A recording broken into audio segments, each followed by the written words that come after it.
Alors, bonjour à tous. Bienvenue dans notre second module. Donc, on va commencer déjà à voir les différentes normes et le vocabulaire en fait de tout ce qui est instrumentation industrielle. Et ensuite, on va voir aussi les différents capteurs de process qui existent pour pouvoir contrôler un certain nombre de choses dans les process industriels.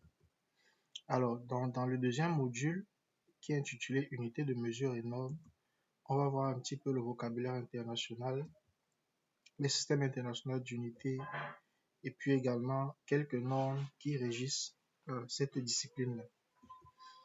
Donc l'objectif ici en fait c'est de maîtriser les bases du vocabulaire de l'instrumentation, de connaître les bases des systèmes de mesure, comprendre les différentes normes, maîtriser les différentes technologies des capteurs, température, pression, niveau, débit et analyse. Donc sans plus tarder, euh, le vocabulaire international, en fait, donc on parle de grandeur physique, unité de mesure, valeur numérique d'une grandeur physique. Donc, qu'est-ce que c'est exactement? Donc, la grandeur physique, en fait, ici, est considérée comme le phénomène d'un corps, d'une substance susceptible d'être distinguée qualitativement et déterminée quantitativement. Les grandeurs qui peuvent se comparer mutuellement forment des ensembles. Par exemple, vous avez les niveaux, les hauteurs, les diamètres, les épaisseurs, les longueurs d'onde. Donc, c'est pour ça que généralement lorsque on va commencer à voir les capteurs, donc chaque capteur, que ce soit les capteurs de température, c'est issu d'une technologie précise qui va tirer sa source d'une grandeur physique qui est en fait d'une grandeur physique ou d'un phénomène physique qui va se passer pour produire de l'électricité en fait. Donc on va voir, il y a plusieurs phénomènes qui existent. Le piézoélectrisme, par exemple, le thermoélectrisme, donc beaucoup de phénomènes qui existent pour pouvoir mesurer des grandeurs physiques, que ce soit de la température ou des pressions, afin de les convertir en signal électrique qui est capable d'être mesuré par un contrôleur.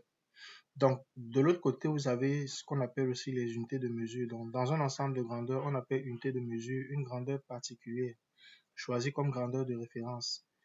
Par exemple, le mètre, pour les distances, par exemple la température, le degré Kelvin pour les températures. Et puis d'autre côté, vous avez ce qu'on appelle les valeurs numériques d'une grandeur physique. Donc la valeur d'une grandeur appartenant à un ensemble donné de grandeur peut être exprimée par le produit de l'unité par un nombre. Ce nombre est appelé valeur numérique de la grandeur exprimée avec cette unité. Donc, par exemple, les débitmètres, donc kilogrammes par heure ou bien mètre cube par heure, voilà. Donc, il y a ces phénomènes-là aussi on va beaucoup étudier dans la suite. Donc, dans le système international d'unité, comme on le disait tantôt, on voit bien quelques grandeurs physiques, mais il y en a une pléthorique, donc vous pouvez aller sur Internet et voir exactement ce qui existe. La longueur, voilà, est caractérisée par l'unité de base qui est le mètre. Le symbole de l'unité, c'est M et la dimension de base, c'est L.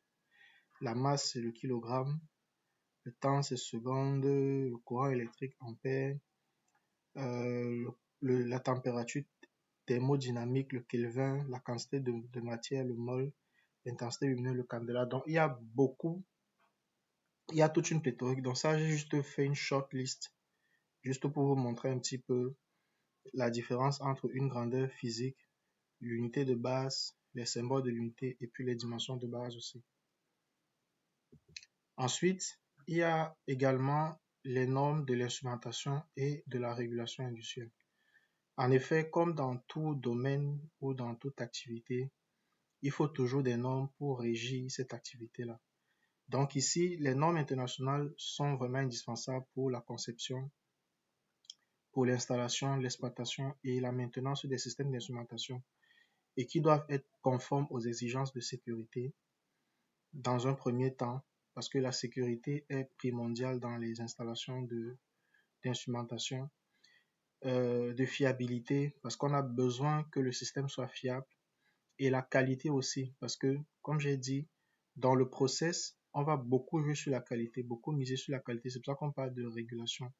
Donc, les normes vont devoir exiger un minimum de qualité dans les équipements d'instrumentation qu'on utilise pour pouvoir avoir la main mise sur la qualité des produits que les procédés délivrent. Ensuite, il y a aussi les conformités en termes d'interopérabilité. Donc, l'interopérabilité vient dans le fait qu'on a envie de communiquer des informations qu'on récupère depuis les capteurs vers les bases de données ou bien vers les systèmes de supervision. Donc, la norme va régir aussi également tout ce qui est protocole de communication à travers cette exigence d'interopérabilité. Les principales références proviennent de la Commission électronique internationale IEC, l'Organisation internationale de la normalisation ISO, le ISA aussi qui est beaucoup utilisé dans vraiment l'instrumentation. ISA, c'est International Society of Automation, et l'ANSI, et l'API, l'ASME et le NAMUR.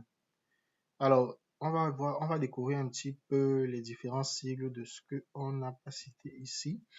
Donc, les organismes, en fait, comme on venait de le dire, on voit exactement les différents domaines, les domaines concernant.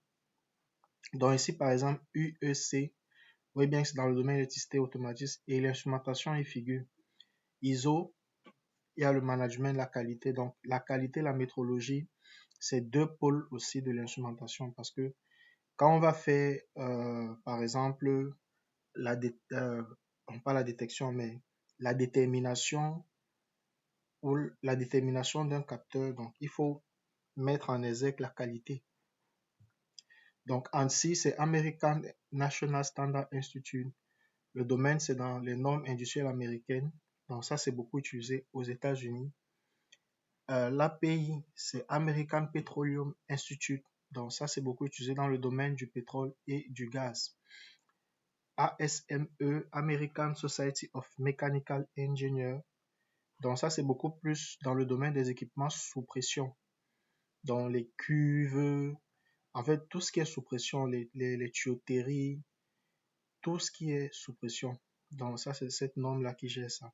Et puis, il y a le NAMUR, qui est l'instrumentation des industries de procédés. Donc, NAMUR, ici, en fait, c'est un organisme qui régit beaucoup les exigences dans l'instrumentation des industries de procédés. Donc, quand on parle d'industries de procédés, on va voir tout ce qui est fabrication, raffinerie, pétrochimie, etc. et tout.